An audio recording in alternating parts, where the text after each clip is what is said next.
So do face fillers ever truly go away? Well, there's an ugly truth here, but you can navigate it if you know how. Look at this image here. Do you see anything? Look super close. That's old filler. How long ago was it placed? Guess now, and I'm going to give you exact details in a minute. How long do you think this was present in this patient's face? And did she have lip filler? Look at this picture again. Look at the area around the lips, coated with darker green. Yes, she had lip filler. Yes, she had teardrop and cheek filler. And look in the nasolabial folds, the top 3 areas fillers are used. We're coming back to this in a minute because there's something you don't see right now. You see, everyone's been told fillers vanish in 6 to 12 months, magically somehow. What's the number one question do you think I get asked when a patient sits in front of me for filler? It's not, is it real filler? That should be the number one question.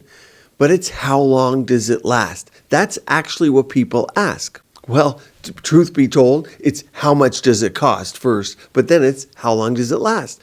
The worst question you can possibly ask is, how much does it cost? But that's for another video. Think about this. What's the right answer to that question? The longevity question.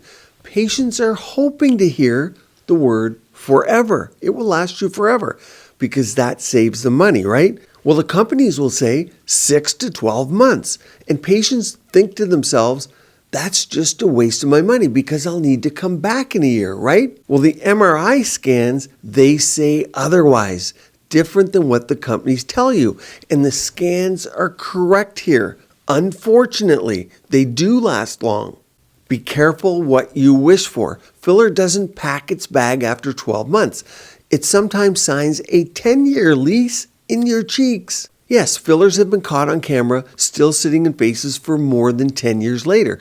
It's true, and I see it clinically in my practice, but you need a camera like this one to see it, or a distorted face like these. Now, I'm talking about cross-linked hyaluronic acid fillers today. That's the most popular category. Think Restylane, Belotero, Juvederm, RHA, Evolus now has fillers, soon to be Obagi, and more, hundreds more. You did hear me right. Obagi face creams that you have, that company should get FDA approval for face fillers in about 6 months from now. Today's video does not apply to flash fillers that I talked to you about a few weeks ago. I'll link that at the end so you can watch that when we're done because they are the latest invention, flash fillers. So, how long do these fillers really last? Can they sometimes migrate or create puffiness? What dissolving enzymes can and can't do? And the under-discussed role of biofilms and delayed reactions. In fact, let's start with this image, the one we looked at a few seconds ago. This is a patient who had over 12 syringes of hyaluronic acid filler injected into her face over about a 6-year period. Now that's very common in real life, although some of you would say 12 syringes, but honestly now, especially in the 20, 25 plus category, up to about 40, 12 over 6 years, very normal. The image shows exactly what this 33-year-old patient's skin looks like beneath the surface. The green areas you see here in the image, they indicate the filler. And this part is stunning. You ready? When her face volume was measured, the amount of filler ended up being close to 28 cubic centimeters. What do I mean by face volume being measured? Well, I use 3D imaging in my clinic like these, and we can measure vectors. It shows arrows. It shows the amount of volume the face has compared to the baseline. So we can actually see the volumetric effect. All great clinics now should use 3D imaging. That 28 centimeters, well, it's double. It's more than twice the amount of filler that was injected by volume. How is that possible? Well, I made a block here to show you how much that is in the face in the form of a square. Look here. It's a huge amount for a face, and why some people look bloated over time. It's a fact, hyaluronic acid fillers are hydrophilic, meaning they love water. You know that hyaluronic acid that you use on your face, the cream, the serum, that attracts 1,000 times its weight in water, right? Well, the same concept applies to filler, except the face serum that you're using, it's not cross-linked or stabilized like face filler is. Face filler is a stabilized form of that serum. Now I know what you're thinking. Why is filler here on this image? Or why is it in this area? Who places filler here? Well, fillers are never placed in some areas of the face. So what happened? Well, it's called filler migration. It naturally moved, the filler did, as the face makes expressions, as the muscle move, but also importantly, as the filler loses its properties, meaning as it breaks down. What started as a firm gel turns into a softer, unstable substance, and it drifts. It goes from stiff jello that we want to create form, structure, and shape to a mushy type of goop. Do you remember that stuff that was called slime? I even see kids today playing with it.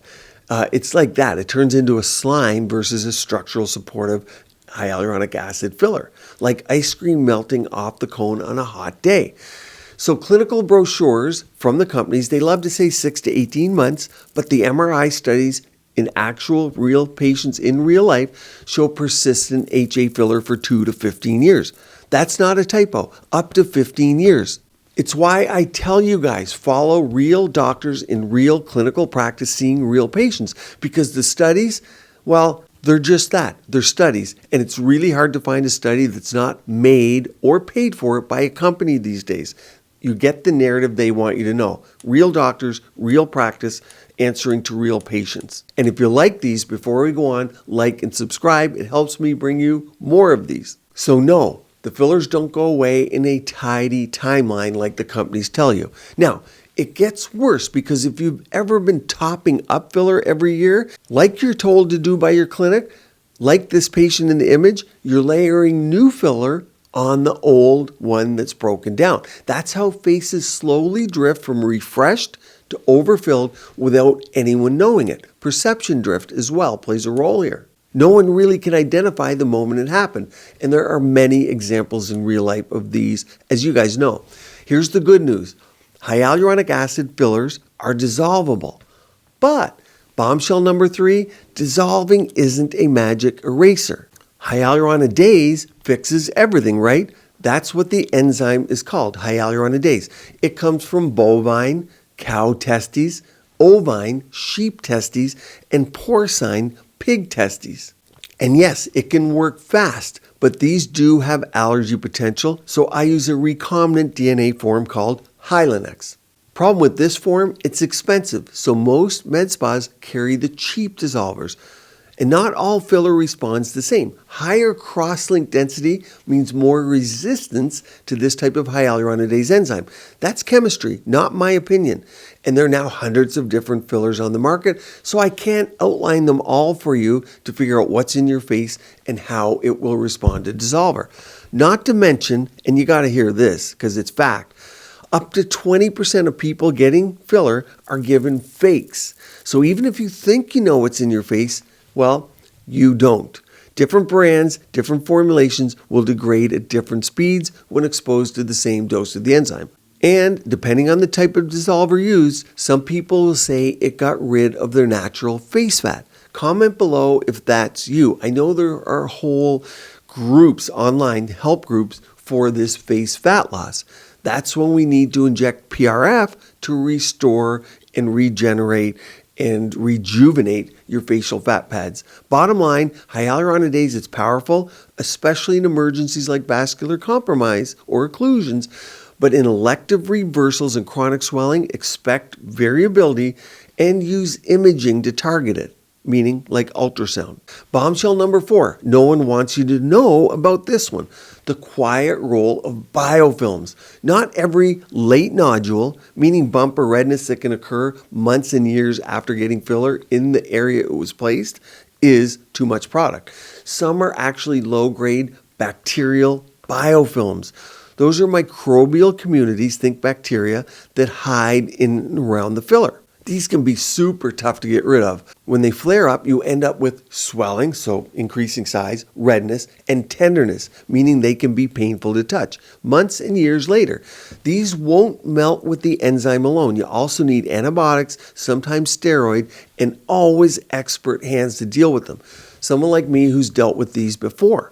So many patients show up in my chair, they have no idea what was injected in their face, and they don't want to admit it for one of two reasons, even though it's important to know. Number one, they either did it themselves at home and injected something in there, or number two, they went to a friend or backyard clinic to save money. Do you really save money? Keep in mind, this is important. Silicone is cheap, so it won't dissolve. It may never dissolve. In fact, it won't. It doesn't respond to the enzyme dissolver. Many people think they had dissolvable filler placed, but they didn't. So do your fillers go away? Yes and no. Uncross-linked hyaluronic acid clears quickly, like flash fillers, but cross-linked hyaluronic acid gels, especially repeated over years, will persist in pockets, hydrophilically swell, and remodel the tissue long after the expected company timelines. Some dissolves, some remains, some moves. The myth said, gone in a year. The scans say, see you in 2035. Temporary doesn't mean trivial. It means trackable. Image, inject wisely, respect the biology. You'll now want to watch this video on an all-natural option called PRF and Plasmafill, and one down here on flash fillers to keep your skin and body beautiful, healthy, and vibrant.